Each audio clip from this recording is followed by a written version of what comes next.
All right, let's get to it. So you guys have been watching the Republican National Convention, right? No, you haven't been. The reason why I mention it is because there's a lot of talk about polls and data and things like that. And you know, 538, that new website that's all about that, is really big this year. Well, it's been really big for a while. But anyhow, we have our own Nate Silver right here on the staff, Joyce Eng, who's going to do the same thing for I don't the crunch Emmys. the numbers. You don't crunch the numbers, but you're closely. very familiar with the data and how it I just gets really used like every stats. time. Yeah. So talk to us about the Emmys. So okay, 14 series have been nominated for Best Series, both comedy and drama this year. 7 each. comedy, 7 drama.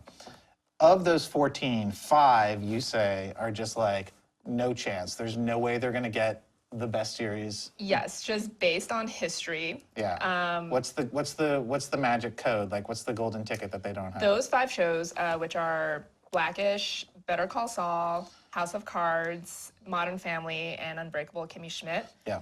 All 5 of them are missing directing and/or writing nominations. So what's the history of this? Like, no series has ever won without those nominations? It's just very rare. The Emmys first added both writing and directing categories at the 7th ceremony in 1955. Yep. And I remember it well. Yeah, No, I know just you kidding. were a wee boy back then. Yeah. But you know, there's you know, they've been tweaking like the categorizations over the years. Yeah. You know, but since then, in drama, only 11 shows have won drama series without one of those nominations. When was the last one? The last one was The Practice in 1999. So a while ago. Yeah, that's 17 years ago. And on the comedy side, only 5 shows have won comedy series without a writing or directing nomination. And was the last one a while ago as well? The last one was Friends in 2002. Ah, Yeah. wow. So what does that mean for the other 9 series in the category? So They're in good shape, but like Game of Thrones, I mean, like Veep and Game of Thrones are they're the gonna favorites, win. Yeah, right? but I mean, you know, the other ones, you know, if you have at least one, you're in good shape. Like you have a chance. It's just interesting to me because like it's not like every single voter, like all 22,000 of them, like come together in a room and like look over like the directing and writing nominations Right. and It like, just happens oh, to they have don't have happened, those right. like Right. one of those. We're going to vote for this, you know. But it's just interesting that you know since 1955, like the stats skew that way. That if you have one of those nominations, Yeah. you're pretty good for a win. Yeah.